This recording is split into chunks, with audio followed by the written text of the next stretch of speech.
Hello, I'm separating the two parts of the video just in case my iPhone storage gets weird again.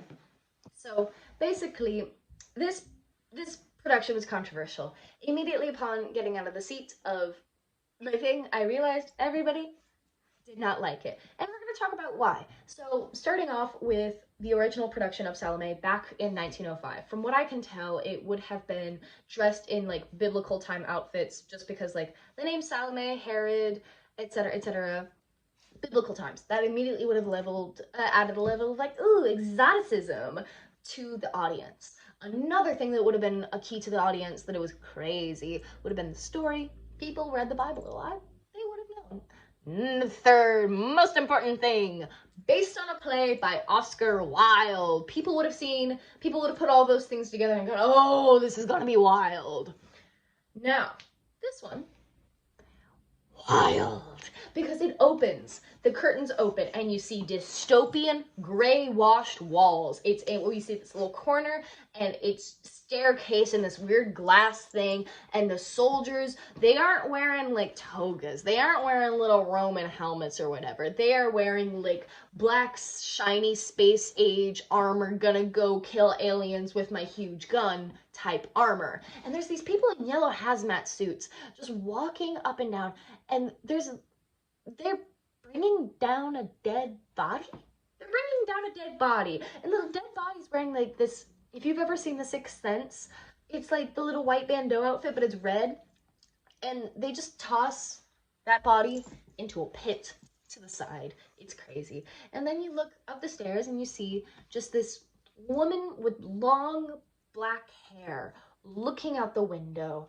There's a huge party going on behind her. People are dressed crazy in this white sci-fi smock, just staring outward. And this is Salome, of course, and the guy downstairs in his space age armor is looking up and being like, oh, Salome has never looked so beautiful, and she's in this weird space age smock.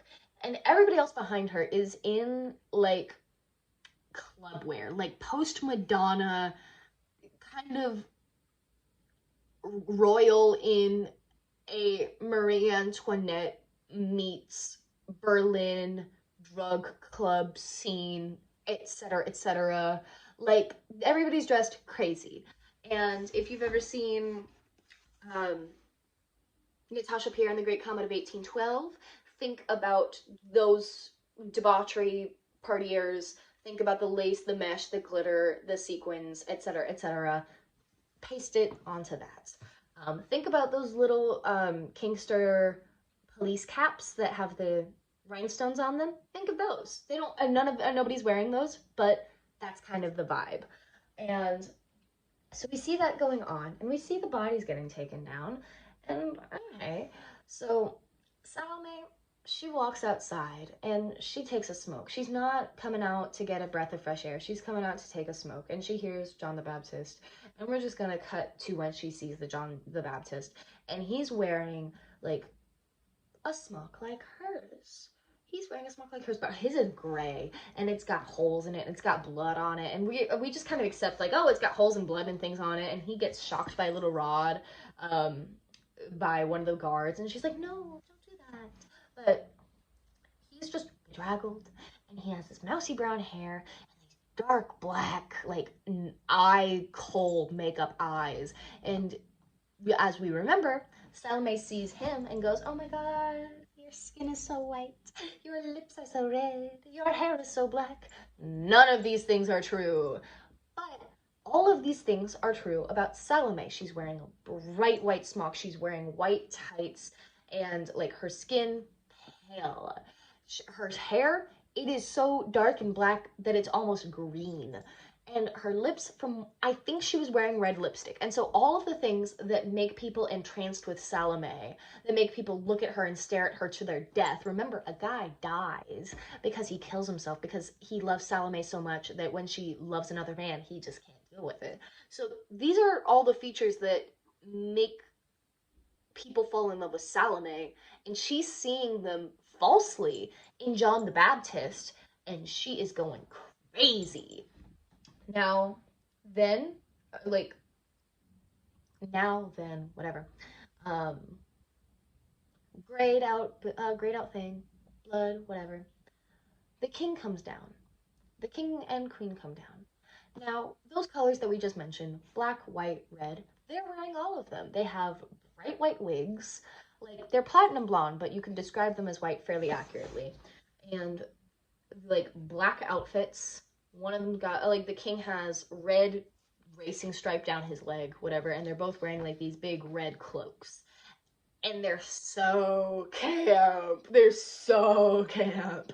Because, like, remember, like, the queen has her boobs out. She has her boobs out and she has nipple tassels on.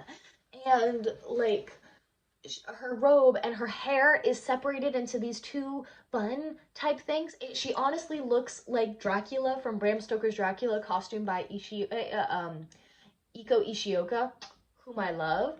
Um, like she's giving Dracula. She's wearing this like slutty. Remember, she is like black lace tight thing, boobs out. The king's not wearing anything super dissimilar, and so it's both of these colors that is so admired in Salome, so admired in John the Baptist, but they're just like gaudy and kind of gross, and nobody really likes them except the queen is like super popular. Like the queen is seducing people in the background all of the time. Um, so the king comes down and he's like, Salome, come here. And we remember that. Anyway, we remember that, but that doesn't happen. So now we're gonna focus back again. Oh, that doesn't happen, but the partiers do come downstairs and they do start to observe everything. And they, oh, like you can see this set of men in black tuxedos with blacked out eyes, like John the Baptist. And they're the theologians and they talk about Christ and God and things like that. And then there's this other man who's wearing like big robes and they're like green and velvet and brocade. And he looks like he's wearing a cross necklace, but then you see and it's like just a different type of necklace. It's like it has a cross, but it has like that instead of that. Um, and you think, and they say things about God and Bible and the Christ and whatever, and so you think, oh, these are holy men. No, because remember the mirror from the window from before. We're gonna talk about what's happening behind that.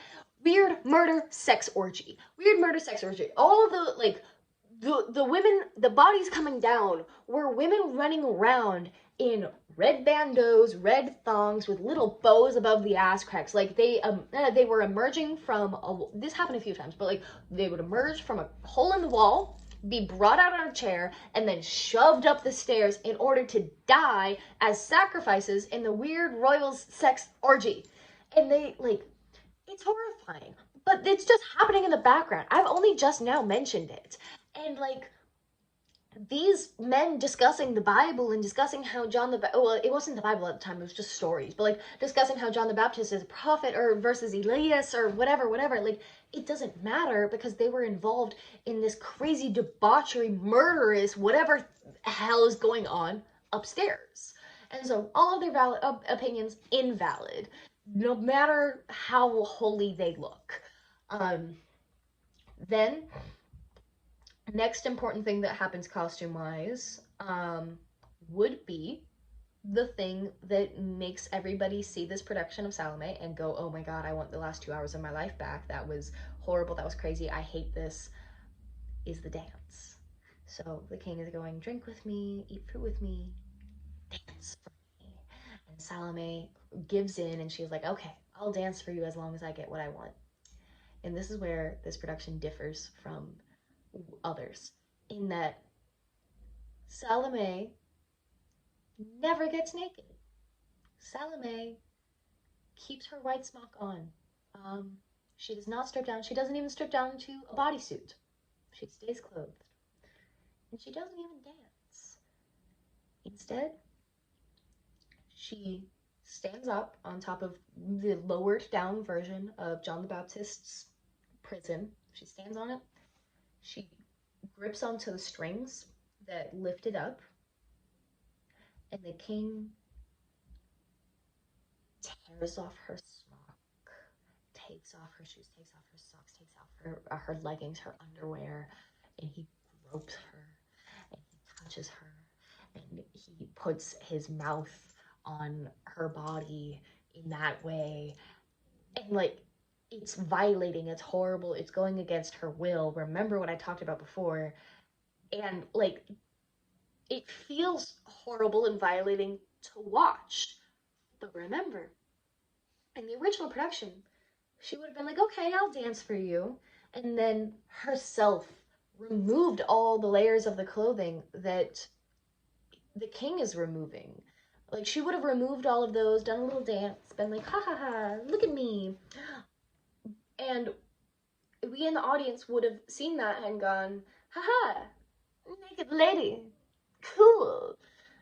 Because even though at the time it was very scandalous, it was also very popular. It would fill up it would fill up the seats. People love to see it, and that's not really like like that's not even a question, because for the past few days I've been walking through so many museums where it's like naked ladies. It's naked ladies, but it's intellectual, like it's Bible stories, and like we're supposed to look at them and think but also feel titillated, and like it'll even be voyeuristic bad scenes like Susanna at her bath, where Susanna and the elders, and she's bathing and she's trying to hide herself from these men that are coming up to her and saying like, hey, have sex with us. If you don't have sex with us, we're just going to say that you did, and that your reputation is going to be ruined forever, so you might as well do it. And she's horrified and she's looking back, and like we're looking at her body.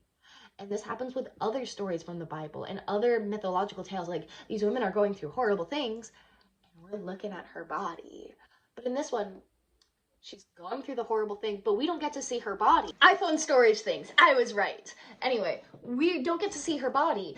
And so we're horrified because, remember, the king is groping her, he's touching her, he's putting his mouth on her, and she stops him.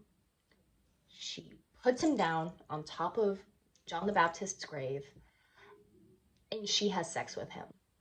She puts her, like, she unbelts him, she unrobes him partially, and she goes down, has sex with him. And it's so intense, and she's like making eye contact with him, and it's so, but then all the partiers and the revelers see, hey, oh my god, sex is happening. And remember, they were having a weird murder sex orgy upstairs. They just bring that back downstairs, and they're around, and they're like doing movements, and this music is going along with the sound of the movements, and we're like, oh god.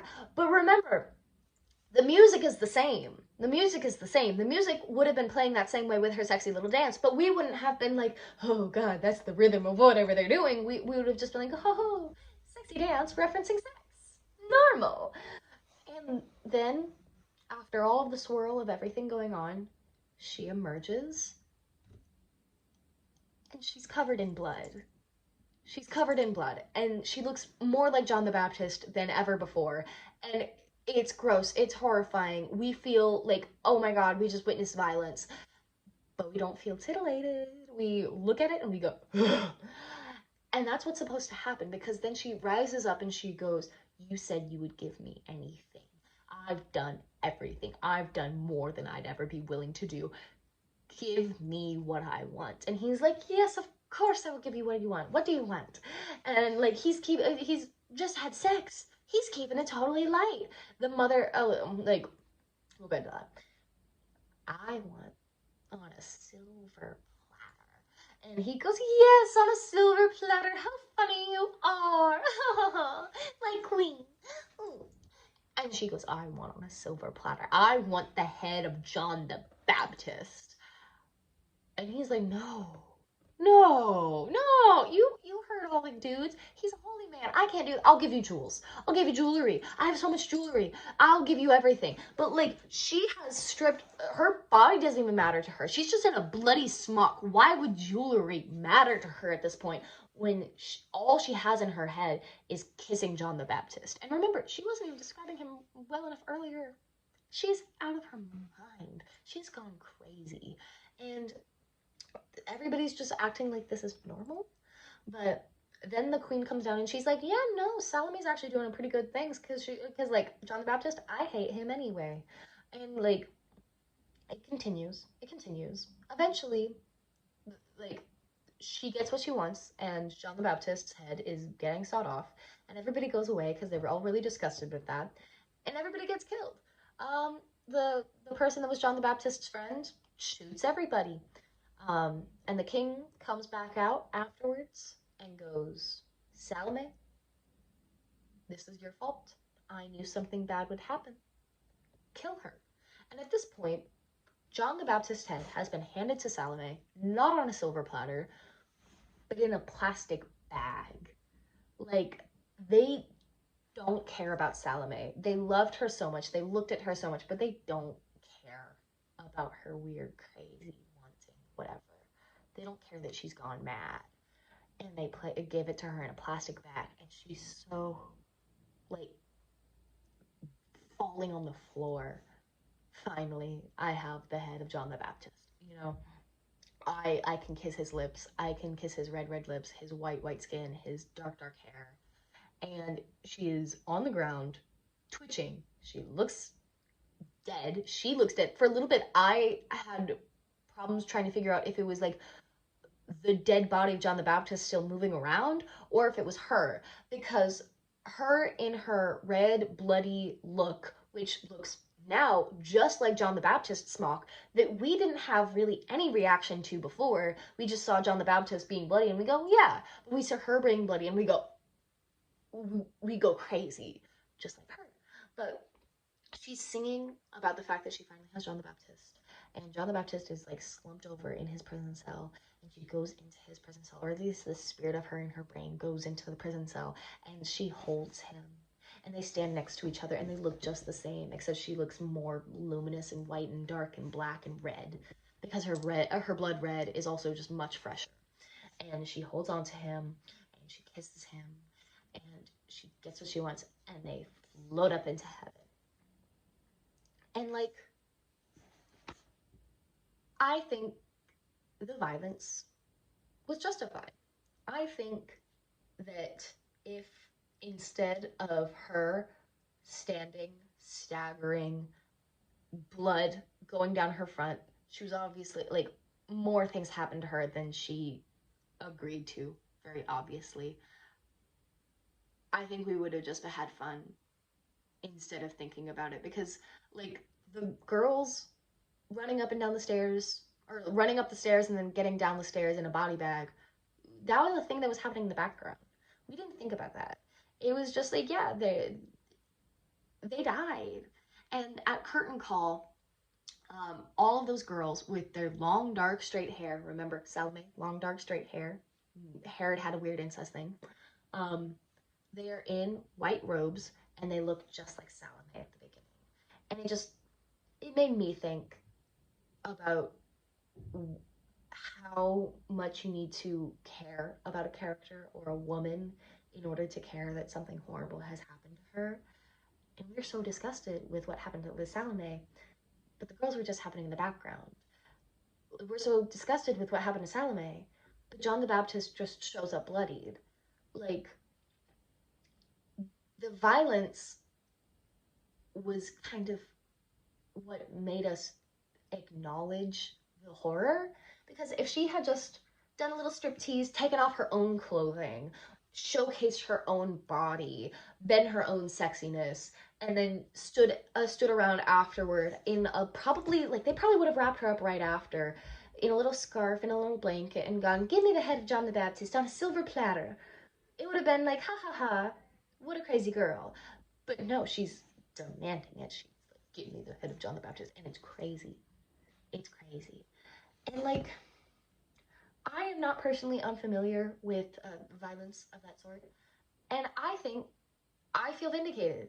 I don't feel offended by it. And I think that those that do feel immediately offended by it and don't think about it more about why they are, and like, there are people who are definitely justified for like not enjoying this production, but I feel like those that just knee-jerk reaction don't like it and don't want to think about why they don't like it should think about how they would have reacted to the original production.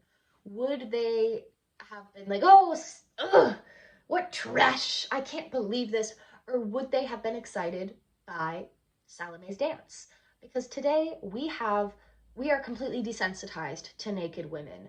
We have them in the TV shows, in the movies. There's a movie that I really love, I, Tonya. who, like, it has women dancing, stripping in the background with the nipple tassels. Like when the queen came down the stairs with her nipple tassels and it all, her breastplate, which I assume was like rubber, all out. We didn't think anything of it. It was just what happened. And like with the little red bandeaus and everybody else dressing really slutty. Like it was just what happening. But somehow Salome not dancing, not stripping, is like so much worse to us. And I think that's a valid thought to. Okay, this concludes my overly long video about my opinion about the 2024 production of Salome by the Paris Opera de Bastille. Professor Hale, I hope it's everything you wanted and more. Good night.